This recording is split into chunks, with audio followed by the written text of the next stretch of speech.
सूत्र ही है भक्ति। अष्टाध्यायी सूत्र पाठ के चौथे अध्याय के तीसरे पाद का 95वां सूत्र है। भक्ति ही अस्य, इस अर्थ में अण प्रत्यय होता है और आद्यच की वृद्धि होती है, तो विष्णु शब्द से वैष्णव शब्द निष्पन्न होता है।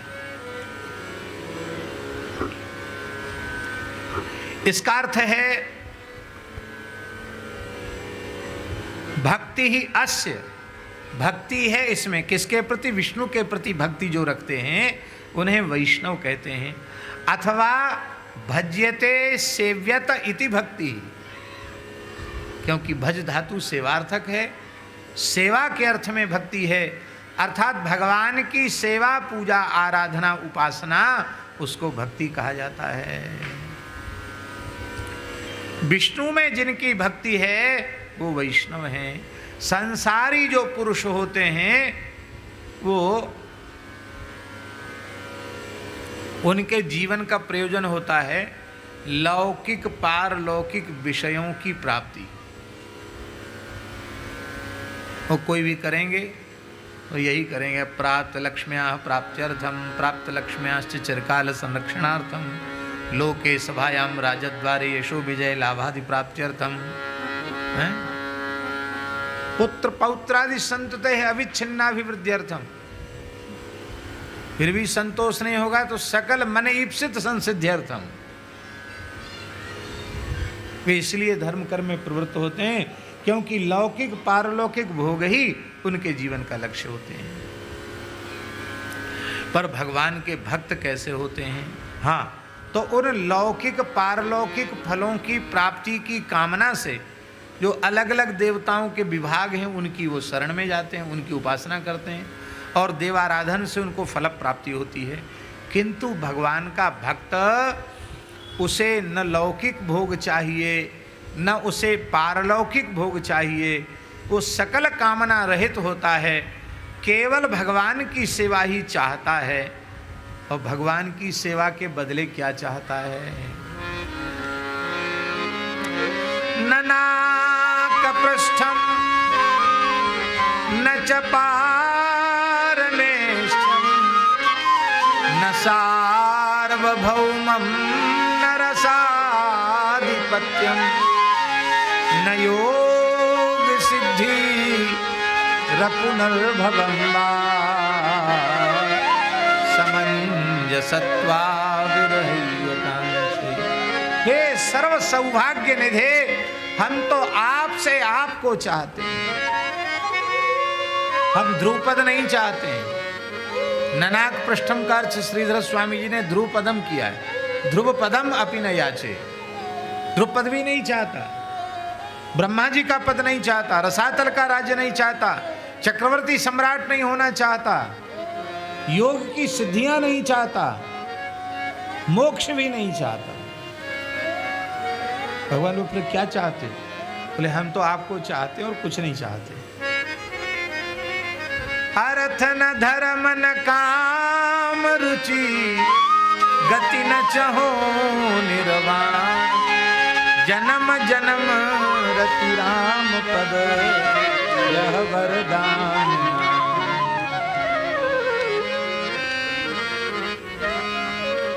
क्या चाहते हैं? कुंज भवन क्रीड़ा करो सुख निधि मदन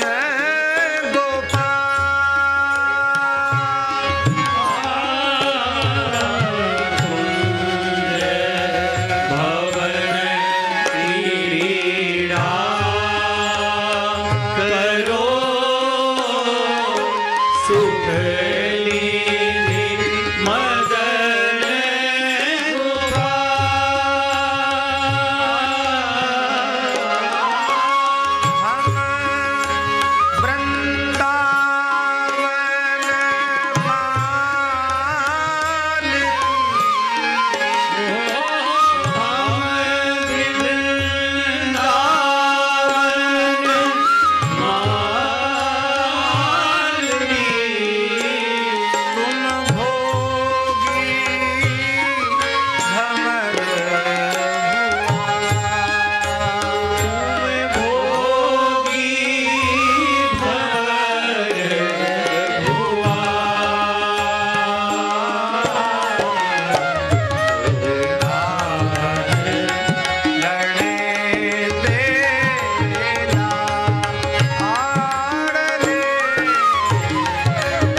कुछ नहीं चाहते। चाहने वाले ब्रज के बाहर हैं बाबा,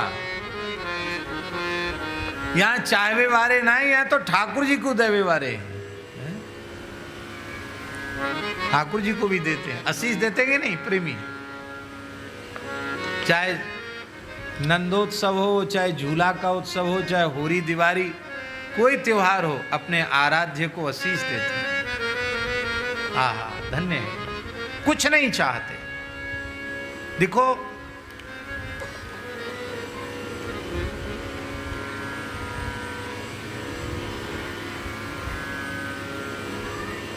विप्र पत्नियों की बड़ी प्रशंसा की सुखदेव जी ने। मथुरा के जो ब्राह्मण यज्ञ कर रहे थे, उनकी जो पत्नियां थीं, ब्राह्मण पत्नियां, उनकी सुखदेव जी ने बहुत प्रशंसा की। यज्ञ पत्नियों के ऊपर जब कृपा भगवान की हुई, खूब प्रशंसा की। जबकि वो ब्राह्मणी कोई बहुत लंबी चौड़ी स्तुति नहीं कर रही है, वो तो ये और कह रही हैं कि मैवम विभोर हति भवान गदितुम दृशंसम। इतने कठोर वाणी मत बोलो महाराज, इतने रोम रोम से माधुर्य बरस रहा है, इतनी कठोर वाणी बोल रहे हो। अरे थोड़ा अपना स्वरूप तो देख लो दर्पण में, कितने सुंदर लग रहे हो, और इतनी असुंदर बात बोल रहे हो कि चली जाओ यहाँ से। सत्यम कुरुष्य निगमम, वेद को सत्य करो, तब पाद मूलम प्राप्ता वयम तुलसीदाम पदावसृष्टम केशैर नवोढ़ मतिलिंग समस्त बंधुन। सारे संसार को तृण के समान त्याग करके हम आपकी चरणों में की शरण में आई हैं। किस लिए आई हैं? आपके चरणों में जो दिव्य हरी हरी मंजरी युक्त तुलसी की माला अर्पित की गई है, उन चरणों को उठाकर हमारे शीश पर पधरा दीजिए। हमारे केस पास आपकी तुलसी माला में उलझ जाएंगे, बस इसलिए मैंने आप अपनी चरण दासी हमें बना लीजिए। उनकी तो प्रशंसा कर रहे हैं। और नाग पत्नियों ने कितनी लंबी चौड़ी स्तुति की। स्तुति ही नहीं की, वो कहती न नाक पृष्ठम न जपारमेष्ठम न सार्वभौमम नरसाधपत्यम और न योग सिद्धि रपुनर्भवम वा वांछन्ति यत्पाद रज प्रपन्ना। निष्काम भक्ति का भी वर्णन कर रही वो, पर सुखदेव जी ने उनको भक्ता नहीं कहा। क्यों? स्तुति तो लंबी चौड़ी कर रही हैं, पर चाहती क्या है? स्त्रीणाम न अस्माकन्नः स्त्रीणाम न साधु शोच्यानाम पति ही प्राणः प्रदीयताम। हे श्री कृष्ण, आप ही हमें पति रूप में, ये नहीं कह रही हमारे पति के प्राण हमको दो, भगवान कर ले जाओ। आप कितनी आराधना उपासना करते हैं, कितने समय से करते हैं, कितने दिनों से करते चले आ रहे हैं, और कितने घंटे करते, इससे लेना देना नहीं। ये सब करने के बाद चाहते क्या है? यदि श्री कृष्ण की निष्काम सेवा चाहते हैं तब तो आपकी क्रिया भक्ति है, और नहीं तो भैया जिस पदार्थ को आप चाहते हैं आप उसके भक्त हैं, आप भगवान के भक्त नहीं हो सकते। तो भगवान का निष्काम भक्त सबसे श्रेष्ठ होता है। सास्य देवता, इस सूत्र से भी वैष्णव शब्द की निष्पत्ति होती है। विष्णुरेव देवता अस्य, विष्णु ही है देवता जिनका आराध्य उपास्य, ऐसे को वैष्णव कहते हैं। वैष्णवों के सम्मान की बात स्वयं भगवान ने कही है अनेकों बार। अब कितने वचन कहें, जितना कहेंगे उतना विलंब हो जाएगा। भगवान तो यहां तक कह रहे हैं कि विसृज्य समय मानान स्वान दृशम ब्रीडांच लौकिकीम प्रणवे दंडवद भूमा वा स्वचांडाल गोखरम। अब यहां शरीर भाव से दंडवत प्रणाम नहीं है, प्रणमेद विधिलिंग का प्रयोग है। प्रणमेद प्रणमेताम प्रणमेयु, माने ये विधि है, प्रणाम करे। कम प्रणमेद भगवंतम प्रणमेद, भगवान को प्रणाम करे। माने उत्तम अधम सभी प्रकार के शरीरों में भगवान ही हैं। लज्जा को छोड़कर लोग देखकर क्या कहेंगे, इसको छोड़कर क्या कहेंगे, ये विचार छोड़कर दंडवत होकर प्रणाम करे, कुत्ते को प्रणाम करे, चांडाल को प्रणाम करे, गधे को प्रणाम करे, गाय को प्रणाम करे, सबको प्रणाम करे। जब सब में भगवान है, सबको प्रणाम की बात कही जा रही है, फिर भैया भक्त के भीतर तो भगवान का निरंतर विलास होता है। सब घट मेरा साइया, खाली घट नहीं कोई, बलिहारी वासंत की, जेहि घट प्रगट हो। जिस हृदय में भगवान प्रकट हो जाते हैं वो धन्य है। इसलिए ज्यायान समपि शीलेन विहीनम नैव पूजयेत, अपि शूद्रम च धर्मज्ञम सद्वृत्तम अभि पूजयेत। महाभारत के अनुशासन पर्व में ये बात आई।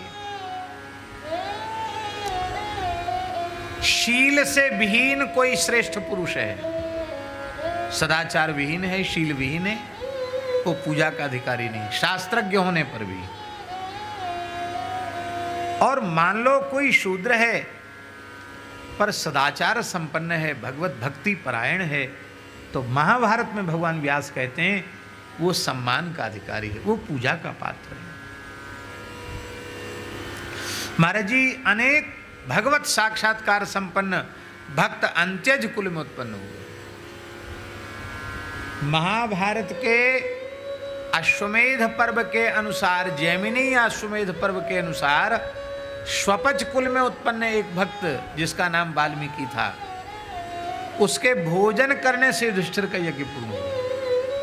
ये महाभारत के जैमिनी अश्वमेध पर्व में यह कथा उल्लिखित है। भगवान ने अपना 5 जन शंख रख दिया था बाबा, भगवान श्री कृष्ण ने युधिष्ठिर से कह दिया था यज्ञ पूरा होते ये बजेगा। यज्ञ तो पूरा हो गया, पूर्णाहुति हो गई, यज्ञांत अववृथा स्नान भी हो गया, शंख बजे ही नहीं। युधिष्ठिर को बड़ी चिंता लगी, बोले महाराज शंख क्यों नहीं बजा? भगवान बोले किसी ऐसे भक्त ने भोजन नहीं किया जिसमें अहंकार की गंध भी न हो। युधिष्ठिर बोले ऐसा भक्त तो किसी लोकांतर में छिपा होगा। अरे लोकांतर में नहीं है, यहीं रहता है।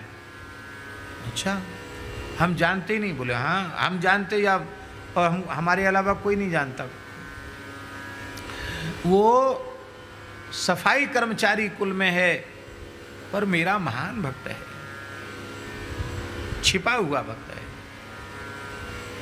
उसको न्योता दे के ला बुलाओ।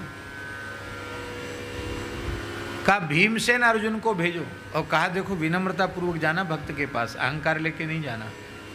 वो गए तो महाराज जी वहाँ क्या देखा कि वो तुलसी का वन था, फूस की झोपड़ी थी और तुलसी के वन के बीच में बैठकर तुलसी माला से भगवान नाम का जप कर रहा था भक्त, स्वपच भक्त। और उसके इतना अश्रु प्रवाह चल रहा था कि उसकी भूमि वहाँ की भीज रही थी उसके आंसुओं से। वहाँ पहुँचते ही भीमसेन अर्जुन को रोमांच हो गया कि अरे इस मोहल्ले में इस प्रकार की सात्विकता, इस प्रकार की भक्ति, जैसे किसी दिव्य अलौकिक राज्य में हमारा प्रवेश हो गया हो। अब भक्त को तो होश ही नहीं था कि कौन खड़ा है सामने। उन्होंने भगवान का नाम लिया, जय श्री कृष्ण किया और देखा अरे अरे महाराज हम तो बहुत नीच जाति के हैं, आप यहाँ कैसे चले आए? हम न्योता देने आए। अरे महाराज भूल गए होंगे आप, हैं? ब्राह्मण निमंत्रण के पात्र होते हैं, साधु निमंत्रण के पात्र ना। हम साधु हैं ना ब्राह्मण हैं, हम तो झाड़ू लगाने वाले हैं, हमारा न्योता क्या होता? बोले ये सब हम नहीं जानते हैं। तो आपको भेजा यहाँ किसने है? बोले भगवान ने वैसे मना किया, लेकिन अब आप पूछ रहे तो बताएंगे, भगवान श्री कृष्ण ने भेजा है। तो भक्त मन ही मन ठाकुर जी पर रुष्ट हुआ। अरे हम राम राम कर रहे थे आनंद से, किसी को पता नहीं था, या हम जाने या आप जानो, आप चित तमाशा कर रहे हो, सब जगह प्रचार कर रहे हो कि मैं भक्त हूँ।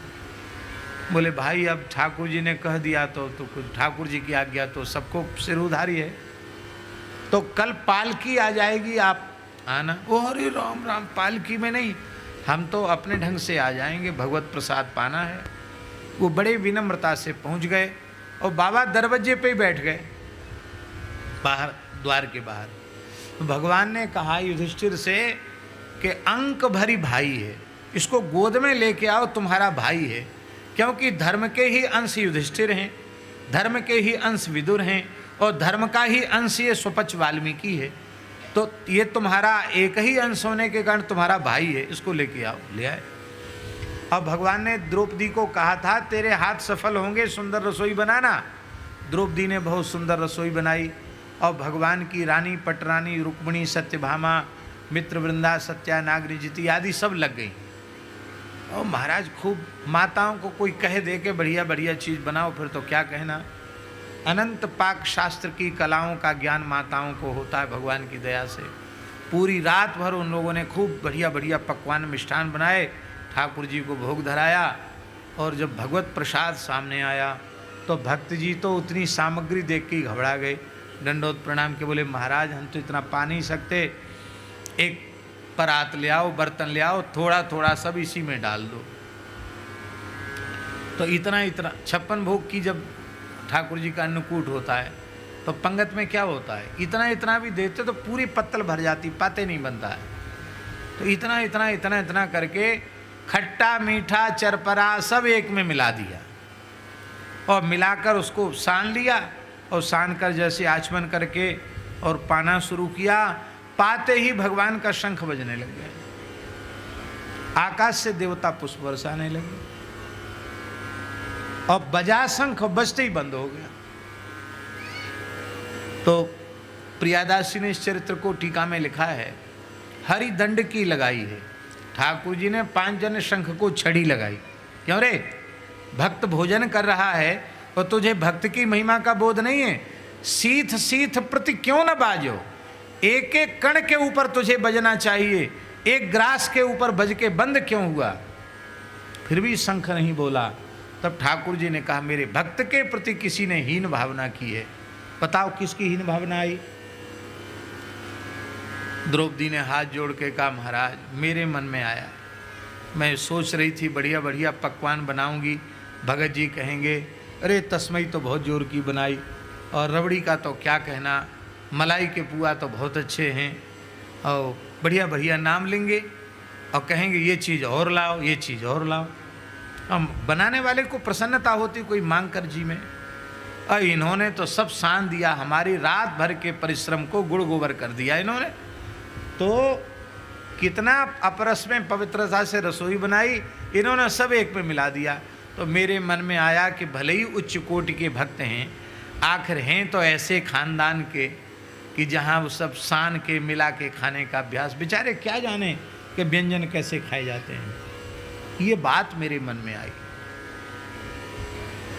ये पाप मेरे मन का मैंने बता दिया। भगवान ने कहा भगत जी से पूछो।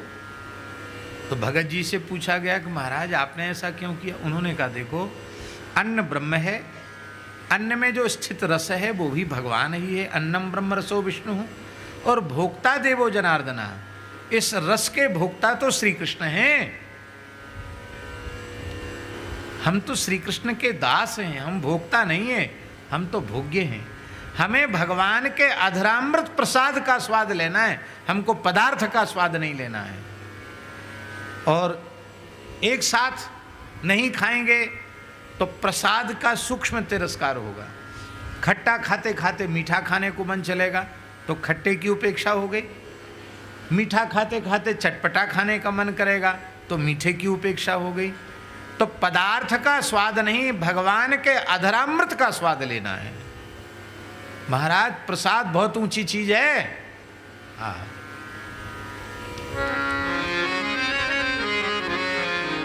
यह दिव्य प्रसाद प्रिया प्रिय को, यह दिव्य प्रसाद प्रिया प्रिय को, देखत ही मन मोर बढ़ावत, देखत ही मन मोर बढ़ावत, पर सत पाप हरत ये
श्री सीताराम। प्रतिदिन सत्संग एवं दर्शन के लिए श्री महाराज जी के ऑफिशियल चैनल को जरूर सब्सक्राइब करें।